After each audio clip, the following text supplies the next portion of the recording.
আমাদের ভ্রমণ ব্লগে আজকে আমাদের উদ্দেশ্য হচ্ছে বাংলাদেশের রাজধানী গদখালিতে যাওয়ার। তো আমরা সবাই মিলে একটি ইজি বাইক ভাড়া করে চাচড়া পর্যন্ত চলে গেলাম। আমার সাথে আমার ভাই ছিল বলে আমাদের এই যাত্রাটা, এই ঘোরাঘুরিটা এতটা সহজ হয়েছে। আমরা নেমে পড়লাম চাচড়া চেকপোস্টের এইখানে, আর এখান থেকে আরেকটি ইজি বাইক ভাড়া করে আমরা গেলাম যশোরের সেই গদখালির পানিসরা পর্যন্ত। একদম ঠিকঠাক লোকেশনে আমাদের নামিয়ে দিয়েছে। আসলে আমরা এত খুশি আর এত এক্সাইটেড ছিলাম, আমাদের বহুদিনের ইচ্ছা পূরণ হতে যাচ্ছে যশোরের গদখালিতে ঘুরতে যাওয়ার। চারিদিকে বিশাল বিস্তৃত মাঠ, সবুজ সবুজ আর সবুজ, আর এর মাঝখানে চাষ হচ্ছে ফুলের ক্ষেতে। তো এটা সত্যি মনে হচ্ছিল ফুলের একদম স্বর্গরাজ্যে চলে এসেছি। আমার মেয়ের খুশি দেখে আমি ভীষণ খুশি, আমার মেয়ের খুশিতে আমি খুশি, আমরা খুব খুব খুব খুশি ছিলাম। এই যে দেখেন, এখানে ক্ষেতে বিভিন্ন ধরনের গাছের চাষ হচ্ছে। এই গাছগুলো কিন্তু শুধুমাত্র যে ফলের গাছ না, ফুলের গাছ আছে, তারপরে আছে যে আমাদের যে ঘরের যে গাছগুলো থাকে ইনডোর প্লান্ট, ওগুলোরও চাষ হচ্ছে। পাতাবাহার গাছে, যে গাছগুলো পাতাবাহার গাছ বলে, বিভিন্ন ধরনের পাতাবাহার গাছের চাষ হচ্ছে এখানে। আপনার মনে হবে যে আপনি সত্যি একটা স্বর্গরাজ্যে চলে এসেছেন। এবার আমরা পানিসরা গ্রামের একটি ফুলের ক্ষেতে নেমে পড়েছি। এখানে হচ্ছে যে চারিপাশে হচ্ছে সরিষা ক্ষেত আছে, তারপর হচ্ছে যে গোলাপের ক্ষেত আছে, রজনীগন্ধার ক্ষেত আছে, তারপরে হচ্ছে বিভিন্ন জারবেরার ক্ষেত আছে, বিভিন্ন ধরনের ক্ষেত আছে। তবে এবার আমরা এমন সময় গিয়েছি যখন ফুল পরিমাণে কম ছিল। এই যে এখানে হচ্ছে যে জারবেরা গাছের চাষ হচ্ছে, যাতে কুয়াশায় ঠান্ডায় গাছ মরে না যায়, এই জন্য এভাবে শেড দিয়ে গাছ চাষ করা হচ্ছে। আর এই যে কাঙ্ক্ষিত সরিষা খেতে আমরা নেমে পড়েছি। সরিষা খেতে নেমে আমরা অনেক মজা করেছি। এখান থেকে মাঝখান দিয়ে একটা পথ ছিল, যার জন্য আমরা আসলে নেমে পড়ে এখানে ছবি তুলতে পেরেছি আমাদের মন মতো। আমরা না এত মজা করেছি, আমার মনে হয় আমি আমার জীবনে এত মজা আর এত খুশি ঘোরাঘুরিতে খুব কমই হয়েছি। তো এটা অন্যতম একটা ট্যুর ছিল আমাদের। আমরা অনেক অনেক অনেক মজা করেছি। এখানে যাবো বলে আমরা স্পেশালি জামা বানিয়েছি, ম্যাচিং ম্যাচিং জিন্স পরেছি আমি, আমার বোনের মেয়ে। তারপরে ম্যাচিং ম্যাচিং চুড়ি, আমার মেয়েকেও চুড়ি কিনে দিয়েছি। এই যে দেখেন রজনীগন্ধার ক্ষেত, কি সুন্দর না? এখানে গেলে আর আসতে মন চাইবে? আমার তো মনে হয় না।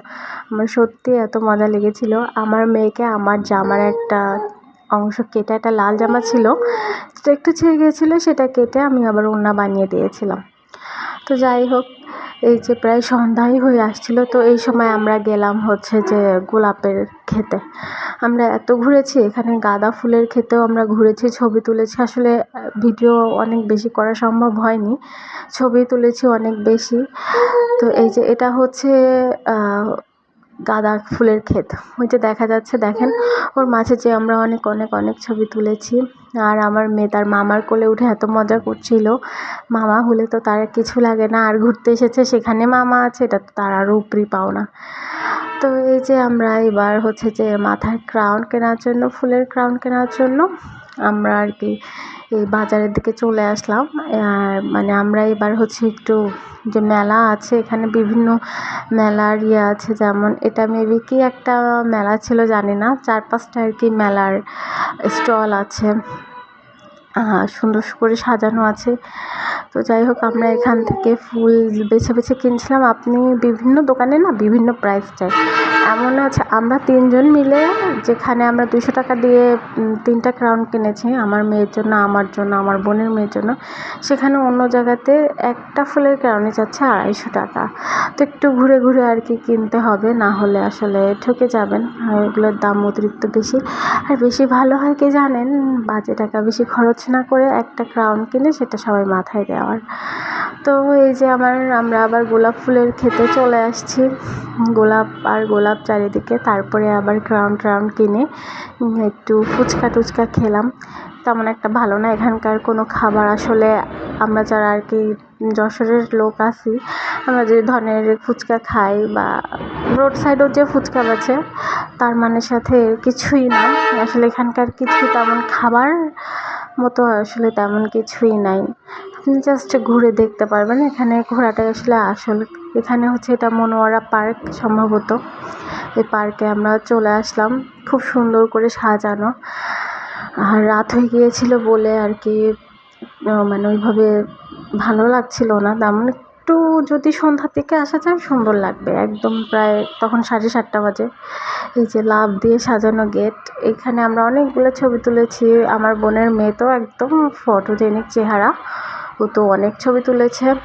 আর এসব আর কি আমরা কোনো রাইডে চড়ি নাই, বিকজ রাইডে চড়া আসলে ফাও, তার থেকে ঘুরে আসাটাই ভালো।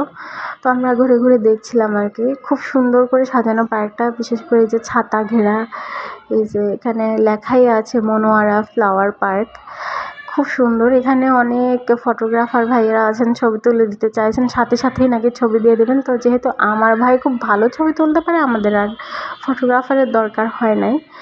তো আপু এখানে এই যে ঢেকি দেখে আপুর খুব শখ হলো একটু ঢেকিতে পাড় দেওয়ার। আপু একটু ঢেকিতে পাড় দিয়ে দেখছি, আর আমি আমার মেয়েকে ঘুরে ঘুরে এইভাবে করে একটা রিলস বানালাম।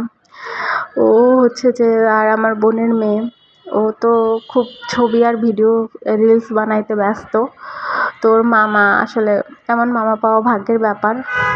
ওর মামা এইভাবে ভিডিও করে দিয়েছে, ছবি তুলে দিয়েছে। আর এটা আমাদের ফেরার পথে আমরা আসলে একটু রিলস টিলস বানালাম বিভিন্ন শর্টস ভিডিও দিয়ে। এরপর আমরা ভ্যানে উঠলাম বাসায় যাওয়ার উদ্দেশ্যে। ভ্যানে মনে হয় খুব একটা তো চড়ি নাই, বড় জোর 2বার কি 3বার, আর এটা নিয়ে 4বার। এরপরে আমরা স্ট্যান্ডে গিয়ে বাসে উঠলাম, আর এখানেই আমাদের গন্তব্য শেষ হলো। এরপর এখান থেকে এসে আবার হসপিটালে দৌড়াইতে হয়েছে, কারণ মেয়ের প্রচুর গ্যাস বমি, এই জন্য। তো আশা করি সবাই ভালো থাকবেন, সুস্থ থাকবেন। আল্লাহ হাফেজ।